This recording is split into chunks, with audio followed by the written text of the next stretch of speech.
نے خود فلسطین کے مفتی کو کہا کہ ظفر اللہ خان کے خلاف ایک فتویٰ دے دو بڑا سخت، تاکہ یہ جو عالم اسلام نے کہا تو نہیں ہوگا، لیکن مقصد یہ تھا کہ عالم اسلام کی جو خدمات کرنے والا بطن جلیل ہے اس سے عالم اسلام محروم رہ جائے، اور جماعت احمدیہ کی خلافت سے دو۔ چنانچہ جب یہ فتوے شائع ہوئے تو اس وقت چونکہ تازہ تھی خدمات کی یاد، بلکہ وہ غالباً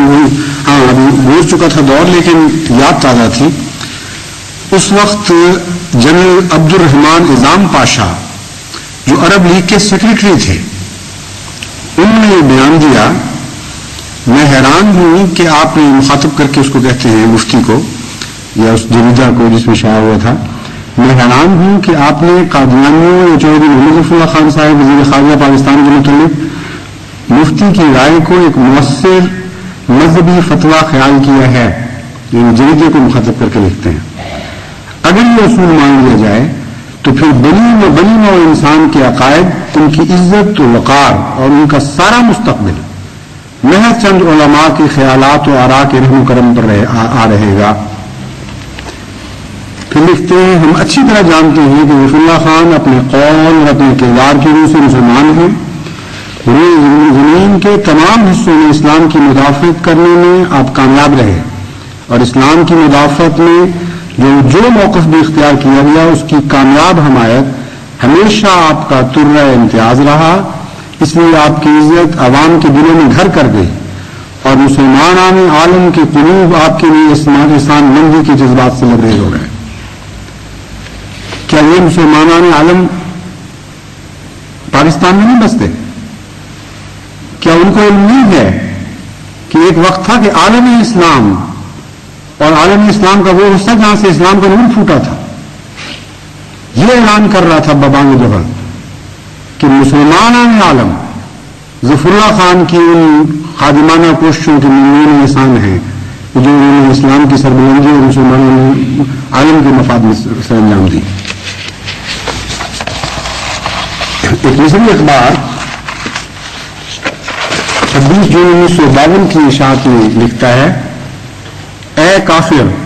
خدا تیرے نام کی عزت بلند کرے۔ مفتی نے ظفر اللہ کو کافر و بے دین قرار دیا ہے، آؤ ہم سب مل کر محمد ظفر اللہ خان پر سلام بھیجیں۔ ظفر اللہ خان کافر کے کیا کہنے، ان جیسے اور بڑے بڑے دسیوں کافروں کی ہمیں ضرورت ہے۔ اخبار الزمان 25 جون 1952 تو لکھتا ہے، مجھے اس فتویٰ سے سخت رنج پہنچا ہے کیونکہ چودھری محمد ظفر اللہ خان نے اسلام اور عرب دنیا کی بالامین اور مصر کی بالخصوص بہت خدمت سر انجام دی ہے۔ عالم اسلام ان کی خدمات جمیلہ کے لیے ان کا ممنون احسان ہے۔ اخبار اليوم 26 جولائی 52 میں رقم تراز ہے، وہ شخص جو استعماریت کا بڑی قوت، بلاغت اور صدق بیانی سے مقابلہ کرتا ہے، اور خدا تعالیٰ بھی جس کی زبان اور دل پر حق جاری کرتا ہے، وہ بھی اگر کافر قرار دیا جا سکتا ہے تو نیک لوگوں کی اکثریت ایسے کافر بن جانے کی خواہش کرے گی۔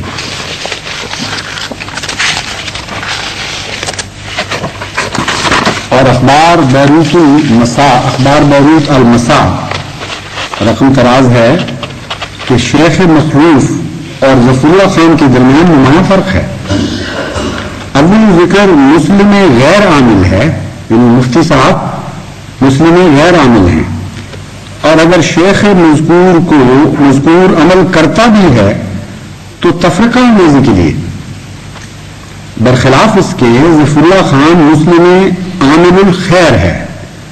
اللہ تعالیٰ نے قرآن کریم کی آیات میں ہمیشہ ایمان اور عمل صالح کو اکٹھا ذکر کیا ہے۔ ہاں، ایمان اور عمل صالح کے باوجود مسلمانوں کو کافر قرار دینا کتنی ہی دور از عقل بات ہے۔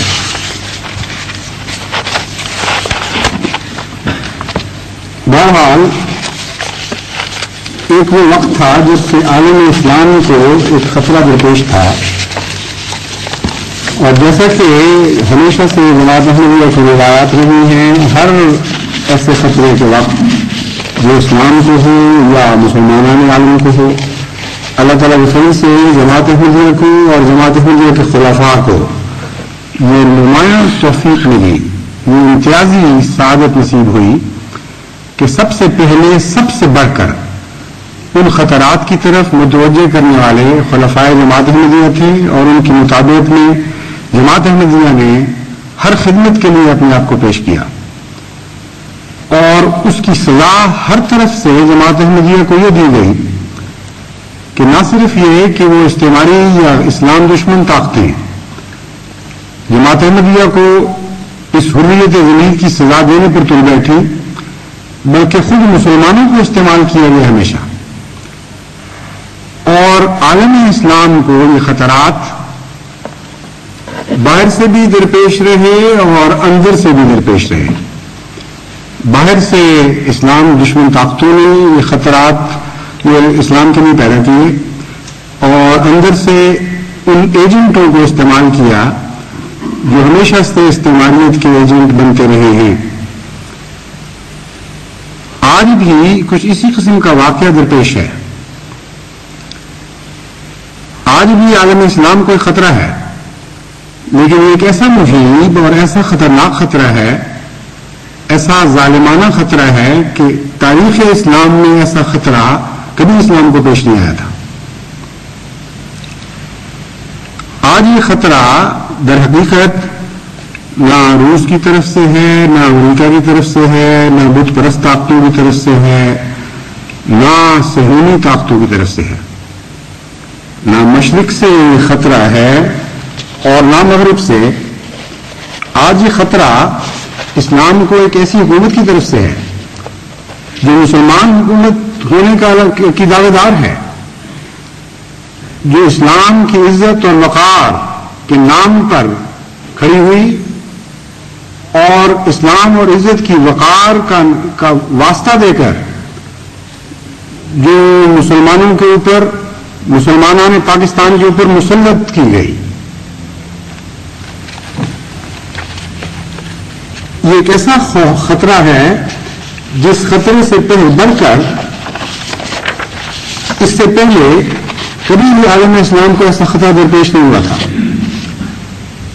کلمہ توحید کو مٹانے کے نام پر غیر مسلم کوششیں مختلف وقتوں میں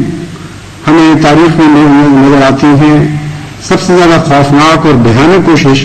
خود حضرت صلی اللہ علیہ وسلم کے زمانے میں کی گئی تھی، لیکن مسلمانوں کی طرف سے اس کوشش کا تصور بھی موجود نہیں تھا۔ اسلام کی طرف منسوب ہونے والے اپنے بدبخت ہاتھوں کو کلمہ مٹانے کے لیے استعمال کریں گے، کوئی مسلمان غیر مسلمان بھی نہیں کر سکتا تھا اس بات کا۔ یہ وہ سہرا ہے جو آج پاکستان کے آمرانہ حکومت کے ساتھ باندھا جا رہا ہے، اور ایک نئی تاریخ، ایک نہایت ہی بھیانک اور خوفناک خونی تاریخ آج پاکستان میں لکھی جا رہی ہے، اور کلمہ کی اور اسلام کی حفاظت اور اسلام کی خدمت کا یہ تصور پیش کیا جا رہا ہے کہ اسلام کی بنیادوں پر حملہ کرو، کلمہ توحید پر حملہ کرو، کلمہ رسالت پر حملہ کرو، اور اگر احمدی کلمہ رسالت اور کلمہ توحید کی عزت سے باز نہ آئیں اور اسے تسلیم کرنا نہ چھوڑیں اور اس کے اقرار سے توبہ نہ کریں تو ان کو سخت سے سخت سزائیں دو۔ یہ ہے جو آج کا شدید ترین حملہ اسلام کے خلاف ایک اسلامی کہلانے والے ملک کی سرزمین سے اٹھا ہے، اور جس نے ساری فضا کو دھندلا دیا ہے اور گندا کر دیا ہے، اور اس کی کس طریق پر یہ خدمات کی جا رہی ہیں اس کا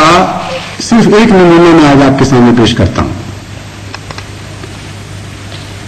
ایک احمدی نوجوان جس کو کلمہ لکھنے کے جرم میں پکڑا گیا، وہ اپنے قلم سے اس سرگزشت لکھ رہے ہیں کہ مجھ پر پھر کیا بیتی اور کس طرح پاکستان کی آمرانہ حکومت کے کارندوں نے اسلام کی خدمت سر انجام دی۔ وہ لکھتے ہیں کہ جب میں نے پکڑا تو پولیس والے نے مجھے مکوں سے مارنا شروع کر دیا، ایک اور پولیس کا سپاہی بھی آ گیا، دونوں نے مل کر پہلے تھپڑوں اور مکوں سے خدمت کی. سامنے دکان جس میں پولیس نے چوکی بنائی ہوئی تھی، وہاں ایک لکڑی کے ڈبے میں لٹا کر مجھے مارا گیا. اس دوران منہ سے کلمہ طیبہ کا ورد کرتا رہا. پھر یہاں سے تانگی میں بٹھا کر تھانہ باغبانپورہ لے جایا گیا. رستے میں بھی تھپڑ اور مکے مارتے گئے اور میں ربنا افرغ علینا صبرا وثبت اقدامنا وانصرنا علی القوم الکافرین پڑھتا رہا. تھانہ باغبانپورہ گجرانوالہ میں پہنچ کر ایک کہنے لگا اسے لٹاؤ اور 2-4 لگاؤ. مجھے کہا گیا لیٹو. میں نہ لیٹتا تھا. اس پر 2 آدمی آگے آئے. ایک نے سر کے بال پکڑے، دوسرے نے بازو کو مروڑا، تیسرے نے ٹانگیں کھینچی اور اس طرح مجھے زمین پر گرا دیا گیا. اور پھر ایک کے ہاتھ میں ایک ہنٹر تھا. اس ہنٹر سے 7-8 ضربات لگائیں. ہر ضرب پر میں کلمہ طیبہ اونچی آواز میں پڑھتا تھا. تو کہتے تھے تو کافروں میں سے آئے ہو، اور ضرب لگاتے پھر کہتے اے کافر کلمہ پڑھتے ہو اور ضرب